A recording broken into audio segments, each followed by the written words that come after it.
Hello दोस्तों, master world star में आप लोगों का स्वागत है। आज हम लोग पढ़ेंगे 19 सितंबर 2025 का करंट अफेयर्स। तो चलिए शुरू करते हैं। आज का पहला क्वेश्चन, हाल ही में विश्व बांस दिवस कब मनाया गया है? तो विश्व बांस दिवस मनाया गया है 18 सितंबर को। विश्व बांस दिवस 25-18 सितंबर को पूरे विश्व में मनाया जाएगा, जिसका उद्देश्य बांस को एक सतत एवं बहुउपयोगी संसाधन के रूप में बढ़ावा देना है। बांस को अक्सर हरा सोना यानी ग्रीन गोल्ड कहा जाता है, क्योंकि यह ग्रामीण आजीविका, पर्यावरण संरक्षण तथा उद्योग एवं डिजाइन में नवाचार के लिए अत्यंत महत्वपूर्ण है। भारत, जो विश्व के सबसे बड़े बांस उत्पादक देशों में से एक है, राष्ट्रीय बांस मिशन जैसी पहलों के माध्यम से बांस को बढ़ावा देने में अहम भूमिका निभाता है। प्रतियोगी परीक्षा के लिए यह दिवस पर्यावरण, ग्रामीण अर्थव्यवस्था और सतत विकास लक्ष्यों को संदर्भ में विशेष रूप से महत्वपूर्ण है। अगला देखते हैं, हाल ही में जारी वैश्विक नवाचार सूचकांक 2025 में भारत किस स्थान पर रहा है? तो ये भारत रहा है 38वें स्थान पे। भारत ने ग्लोबल इनोवेशन इंडेक्स (जीआईआई) 2025 में उल्लेखनीय सुधार कर दर्ज किया है और अब वे 38वें स्थान पर पहुंच गया है। यह रिपोर्ट विश्व बौद्धिक संपदा संगठन (डब्ल्यूआईपीओ) द्वारा प्रकाशित की गई है। 2020 में भारत की रैंकिंग 48 थी, यानी 5 वर्षों में भारत ने 10 स्थानों की छलांग लगाई है। इसके साथ ही भारत निम्न मध्य आय वाले देशों तथा मध्य एवं दक्षिण एशिया क्षेत्र में नंबर 1 पर है। महत्वपूर्ण सूचकांक नाम ग्लोबल इनोवेशन इंडेक्स (जीआईआई) 2025 प्रकाशित करने वाला विश्व बौद्धिक संपदा संगठन (डब्ल्यूआईपीओ). भारत की रैंकिंग 38, भारत की रैंक 2020 में थी 48। शीर्ष देश पर है स्विट्जरलैंड। अगला देते हैं, हाल ही में हैदराबाद मुक्ति दिवस कब मनाया गया है? तो हैदराबाद मुक्ति दिवस 17 सितंबर को मनाया गया है।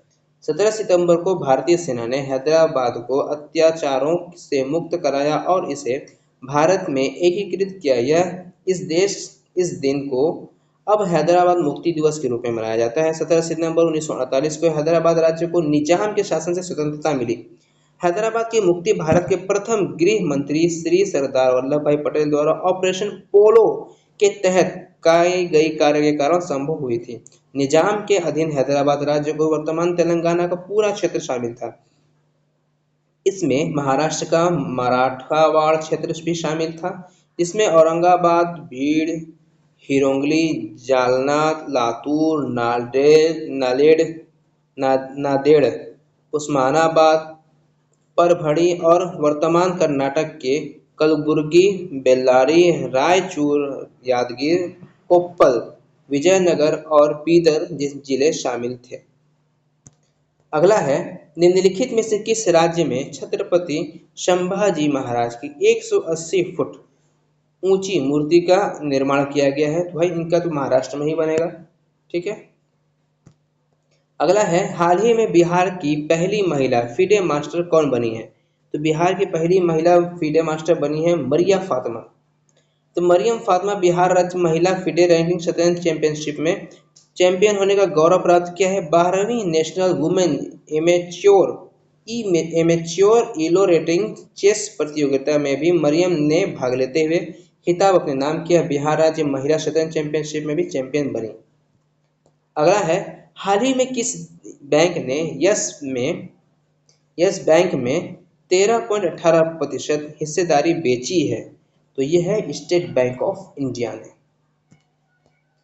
हाल ही में भारत ने निम्नलिखित में से किस देश के साथ सैटेलाइट ट्रैकिंग स्टेशन स्थापित करने हेतु समझौता किया है? भारत जो है वो मॉरिशस के साथ सैटेलाइट अपना भेजेगा। ठीक है, मॉरिशस के साथ। भारत ने 2025 में मॉरिशस के साथ मिलकर हिंद महासागर क्षेत्र में सैटेलाइट ट्रैकिंग स्टेशन स्थापित करने के लिए समझौता किया है।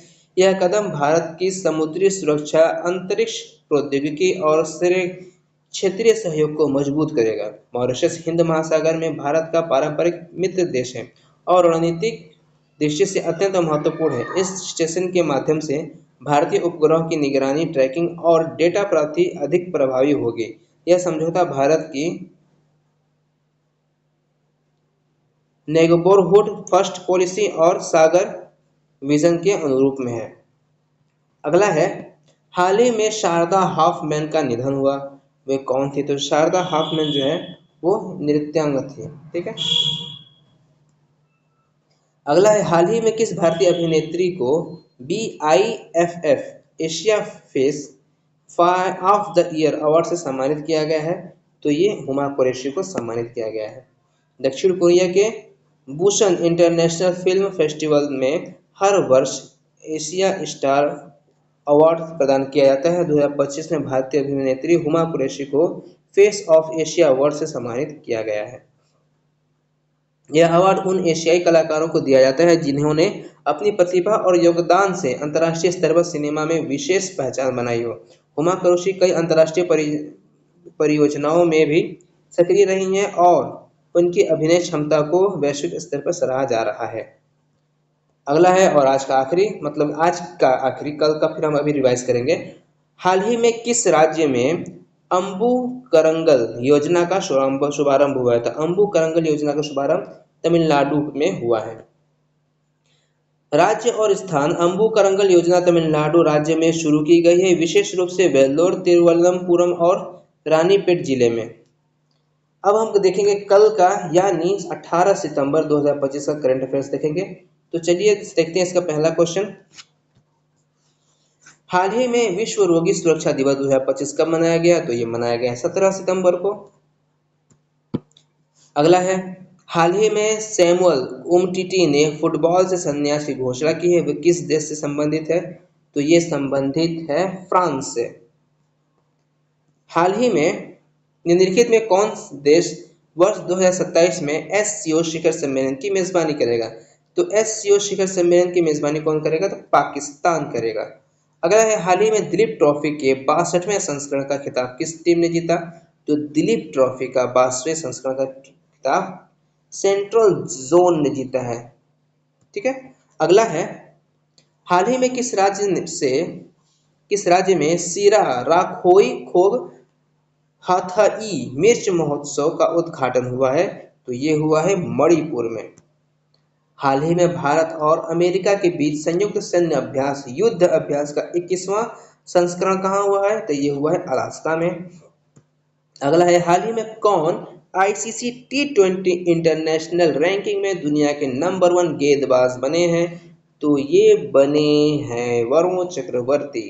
अगला है, हाल ही में ACME ग्रुप और जापान की IHI कॉर्पोरेशन द्वारा स्थापित की जा रही भारत की सबसे बड़ी ग्रीन अमोनिया परियोजना किस राज्य में लगाया जा रहा है?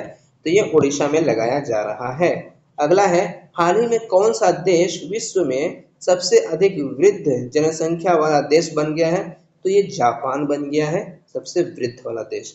हाल ही में अंतर्राष्ट्रीय इलेक्ट्रोटेक्निकल आयोग की 89वीं आम बैठक में मेजबानी कौन सा देश कर रहा है?